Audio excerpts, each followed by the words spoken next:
her away. It appears she's already been frightened. She's so pale. The courtiers never imagined that the Nightingale would be such a little, plain, simple thing. Perhaps too many travelers have looked upon her already. A bird so plain is certainly not worthy of appearing at the Emperor's festival. This can't possibly be the inspiration for the poets. I don't believe emperors would write of this bird. She'll never do. But you haven't heard her sing, remember? Even the simplest thing smells just as sweet as the splendid flower. Well then, let's hear this splendid flower sing, shall we? Have patience, everybody. She's just a little bit shy.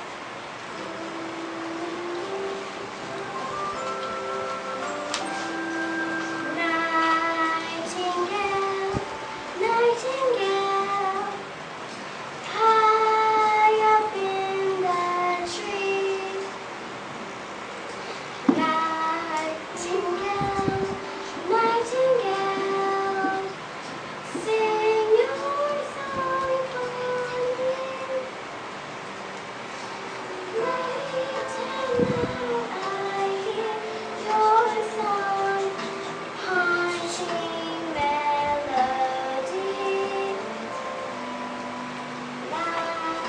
Nightingale, nightingale, sing your song for me. Sing your song for me. That's cute.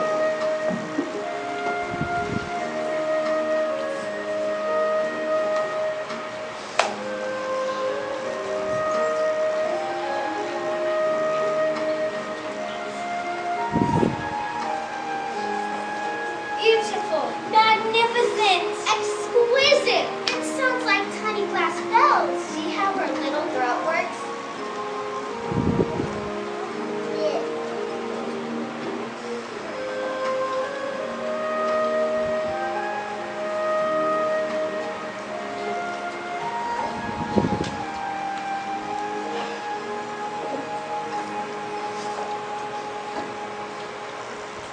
It is surprising that we've never heard this before. She'll be a great success at the palace. Awed and satisfied by her performance, the group shared the Emperor's wishes with the Nightingale. Little Nightingale, the Emperor has heard of your beautiful voice and has sent us into the woods to find you. We have the great pleasure of inviting you to a court festival this evening, where you will delight the Emperor with your charming song. How important you will be when the Emperor looks upon you with favorable eyes. Soon, all of China will know of the great and revealed Nightingale with a voice as lovely and delicate as butterflies' wings. The Nightingale had always believed that her music sounded best in the greenwood, but she still agreed to go. Thank you. Please. Now, back to the palace. Follow me. Without delay, the little kitchen girl led the proud courtiers and the Nightingale on their journey from the shore of the deep blue sea, through the green forest, past the flowery garden bog, to the Emperor's porcelain palace. And when they arrived, the palace was glittering with the light of 10,000 gold lanterns. The Nightingale was given a special seat of honor atop a golden perch in plain view of the esteemed guests and their noble emperor. All of China was glowing with pride and gratitude as they welcomed their newest treasure.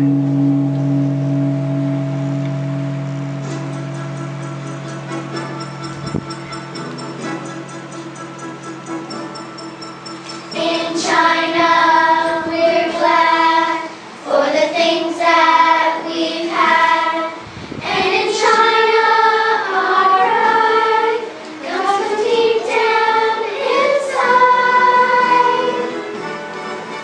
So on this very special day,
I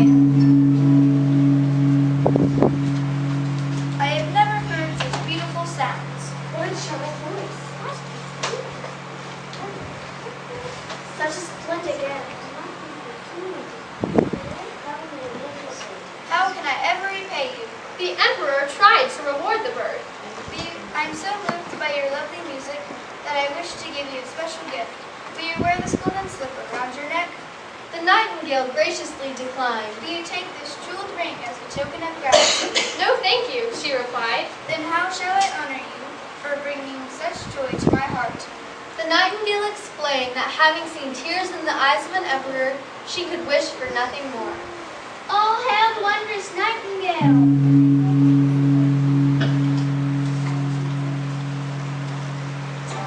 From that moment on, the nightingale was commanded to stay in the imperial palace. She was kept upon the golden perch at the left side of the emperor's throne, so that she would be nearest to his heart. The nightingale was given the liberty to go out twice by day and once by night, but only when escorted by the courtiers who held silken ribbons tied to her legs. The whole city spoke of the wonderful bird, and when two people met, one would say nightingale, and the other replied gale. Important ladies poured water into their mouths and trilled, hoping to sound like the nightingale. 11 grocers' children were named after the bird, but not one of them could sing a note. Truly, the nightingale was a resounding success. One day, a great package arrived for the emperor. It was delivered to him by the little girl from the kitchen, who had been promoted to the position of the imperial package bringer as a reward for finding the nightingale.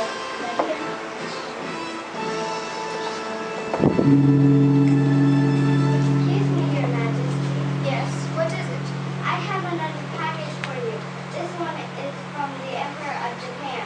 Has he sent me another book? I certainly enjoyed the last one. On the package is written the Nightingale. Then it must be a new book about our celebrated bird. Shall we open it? Of course, Your Majesty. How curious.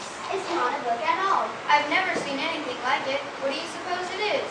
The emperor, like most emperors, was more accustomed to asking questions than knowing answers, so he summoned his courtiers. Courtiers? Yes, Your Majesty. The imperial package bringer has delivered a parcel from the Emperor of Japan. This was inside.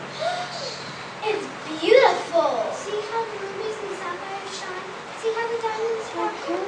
It's a work of art, Your Majesty, modeled after our very own nightingale. Perhaps it seems like a nightingale, too. Of course, why the tiny key on its back?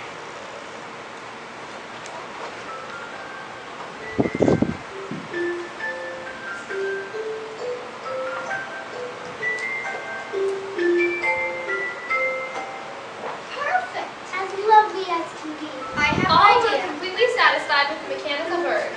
Now both nightingales will sing together. What a lovely duet it will be.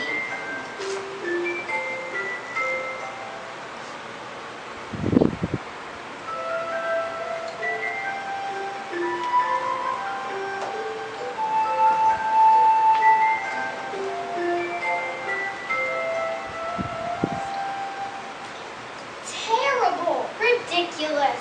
That wasn't pleasant at all. Well, it certainly is not the fault of the mechanical bird. Our notes are clear and in perfect rhythm. In fact, the new nightingale's music completely satisfied the music master's taste. But the real nightingale sang in her own natural way, as free as when she lived in the tall pines. So the two did not complement each other at all. Actually, I prefer the jeweled bird